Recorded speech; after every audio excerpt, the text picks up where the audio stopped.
তাহলে চরিত্র এক নম্বর হচ্ছে খুলুকুল আজিম, দ্বিতীয় হচ্ছে খুলুকুল কারীম, দ্বিতীয় হচ্ছে খুলুকুল হাসান। খুলুকুল হাসান যেটা সাধারণ মানুষ অর্জন করবে, আমার আপনার ভিতরে যে চরিত্র থাকা দরকার, যে চরিত্রের অধিকারী আমি আপনি হওয়া দরকার, সেটা হচ্ছে খুলুকুল হাসান। দ্বিতীয় চরিত্র হল খুলুকুল কারীম, যেটা আল্লাহ তাআলা অন্যান্য নবী আলাইহিমুস সালামদের ব্যাপারে আল্লাহ তাআলা কোরআনে কারীমের মধ্যে উল্লেখ করেছেন। অন্যান্য নবীদের চরিত্রের ব্যাপারে আল্লাহ তাআলা খুলুকুল কারীম বলেছেন, সম্মানিত চরিত্রের অধিকারী। আর সাধারণ মানুষের চরিত্রের ব্যাপারে, সাধারণ মানুষের চরিত্র কেমন হতে হবে, কেমন হওয়া উচিত, সেই ব্যাপারে নবী সাল্লাল্লাহু আলাইহি ওয়াসাল্লাম বললেন হুসনুল খুলুক, ভালো চরিত্রের অধিকারী হতে হবে। তাহলে চরিত্র এক নম্বর হচ্ছে চরিত্র খুলুকুল আজিম, দ্বিতীয় হচ্ছে খুলুকুল কারীম, দ্বিতীয় হচ্ছে খুলুকুল হাসান। খুলুকুল হাসান যেটা সাধারণ মানুষ অর্জন করবে, আমার আপনার ভিতরে যে চরিত্র থাকা দরকার, যে চরিত্রের অধিকারী আমি আপনি হওয়া দরকার, সেটা হচ্ছে খুলুকুল হাসান। নবীজি সাল্লাল্লাহু আলাইহি ওয়াসাল্লাম অন্য হাদিসে বলেছেন, যদি তুমি তোমার চরিত্রের ব্যাপারে আমাকে ওয়াদা দিতে পারো, আমাকে তোমার চরিত্রের জিম্মাদারির ওয়াদা দিতে পারো, তাহলে আদখুল্লাহুল জান্নাহ, আমি নবী তোমার হাতটা ধরে তোমাকে জান্নাতে পৌঁছায় দিব। বলেন সুবহানাল্লাহ। তোমাকে আমি জান্নাতে প্রবেশ করাই দিব, তোমার হাত ধরে তোমার জান্নাতে প্রবেশ করানোর জিম্মাদারি আমি নিলাম। যদি তোমার চরিত্রের, তুমি ভালো একটা চরিত্রের কি দিতে পারো, আমাকে ওয়াদা দিতে পারো, তাহলে জান্নাতের ওয়াদা আমি তোমাকে দিয়ে দিলাম। বলে সুবহানাল্লাহ।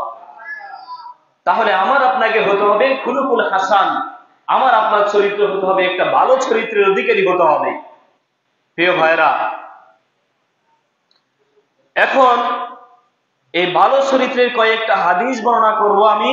করার পরে একজন মানুষের ভিতরে কয়টা বৈশিষ্ট্য থাকলে তাকে আল্লাহ তাআলা একজন ভালো চরিত্রবান বলবেন এবং দুনিয়ার মানুষ তাকে বুকে বরণ করে নেবে, সেই যদি নির্বাচনে দাঁড়াচ্ছে একজন জয়যুক্ত সফল নেতা হবে, সেইটাও আমি বলে দিব ইনশাআল্লাহ। রাসূলুল্লাহ সাল্লাল্লাহু আলাইহি ওয়াসাল্লাম গুড ক্যারেক্টারের ব্যাপারে, একজন ভালো চরিত্রবান মানুষের গুণাবলীর ব্যাপারে আরো যে কথাগুলো বলেছেন, যে আকসারু মা ইয়াদখুলুন নাসাল জান্নাহ, অধিকাংশ মানুষ জান্নাতে যাবে, অধিকাংশ মানুষ জান্নাতে প্রবেশ করবে। রাসূল সাল্লাল্লাহু আলাইহি ওয়াসাল্লাম বলেন ফাকালা, কিভাবে যাবে? তাকওয়াল্লাহ ওয়াল খুলুকুল হাসান, যে মানুষ আল্লাহ তাআলার ভয় তার হৃদয়ে ধারণ করে, যার ভিতরে আল্লাহ তাআলা তাকওয়া বেশি, সেই ব্যক্তি, সেই সমস্ত ব্যক্তিরা জান্নাতে যাবে। ওয়া হুসনুল খুলুক, এবং যার চরিত্রটা ভালো, সেই ব্যক্তি বেশি জান্নাতে যাবে। সুবহানাল্লাহ। তাহলে জান্নাতে যাওয়ার সার্টিফিকেট দুইটা, একটা হচ্ছে তাকওয়াবান মানুষ বেশি জান্নাতে যাবে, দ্বিতীয় হচ্ছে যার চরিত্র ভালো, সেই ব্যক্তি জান্নাতে যাবে। যে বৈশিষ্ট্যগুলো থাকলে একজন মানুষকে চরিত্রবান বলা হয়। আমরা মনে করি একজন মানুষ বুঝছে না হলে সেই ব্যক্তি চরিত্র, ঠিক কিনা? আসলে এখানে সেই কথা বলছে না, এখানে চরিত্র বলতে কি বোঝায় সেটা বলবো। এরপরে সাহাবা একরাম রাদিয়াল্লাহু আজমাইন আরজ করেন, ইয়া রাসূলুল্লাহ, আর বেশিরভাগ মানুষ জাহান্নামে যাবে কোন কারণে?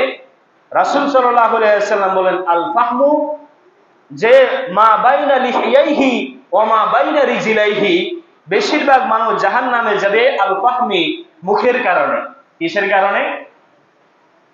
দুই দাড়ির মধ্যবর্তী জায়গা ছিদ্র, যেটার ভিতরে আছে জিহ্বা, জিহ্বার কারণে মানুষ বেশি জাহান্নামে যাবে। আর মুখের হেফাজত নিয়ে তো আমি অলরেডি অনেক আলোচনা করেছি। আল্লাহ তাআলা কালামে মাজিদের মধ্যে বললেন, মা ইয়ালফিজু মিন কাউলিন ইল্লা লাদাইহি রাকিবুন আতীদ, যে প্রত্যেকটা মানুষ তার মুখ দিয়ে কি বলে, প্রত্যেকটা মানুষ তার মুখ দিয়ে জিহ্বা দিয়ে কি উচ্চারণ করে, আল্লাহ তাআলার সম্মানিত ফেরেশতারা প্রত্যেকটা জিহ্বার মুভমেন্টকে তারা লিপিবদ্ধ করে রাখেন। বলেন সুবহানাল্লাহ। এই জিহ্বার দ্বারা মানুষ জান্নাতে যাবে, এই জিহ্বাকে ব্যবহার করে মানুষ জাহান্নামে যাবে। প্রিয় ভাইরা, এই জিহ্বা আল্লাহ তাআলা কিন্তু আমাদেরকে দিয়েছেন এই জিহ্বায় কিন্তু আমাদের জান্নাত, এই জিহ্বায় কিন্তু আমাদের জাহান্নাম। ওয়ামা বাইনা রিজলাইহি আল ফারজু, অর্থাৎ দুই মধ্যবর্তী রানের মধ্যখানে যে লজ্জাস্থান আছে, শরম জায়গা আছে, ওই লজ্জাস্থানের কারণে মানুষ জাহান্নামে যাবে, নাউজুবিল্লাহ। তবে দুইটা কারণে মানুষ বেশি বেশি জাহান্নামে যাবে। একটা হচ্ছে তার জিহ্বা, দ্বিতীয় হচ্ছে তার লজ্জাস্থান। আর দুইটা কারণে বেশি মানুষ জান্নাতে যাবে। একটা হচ্ছে আল্লাহর ভয়, দ্বিতীয়টা হচ্ছে কি, ভালো চরিত্রবান। ভালো চরিত্রবান মানুষ জান্নাতে যাবে। আর জান্নাতে যাবে তারা যারা আল্লাহ তাআলার ভয় নিজের কলবে ধারণ করে। প্রিয় ভাইরা, তাহলে সেই চরিত্র আমরা কিভাবে সেই চরিত্রবান হব?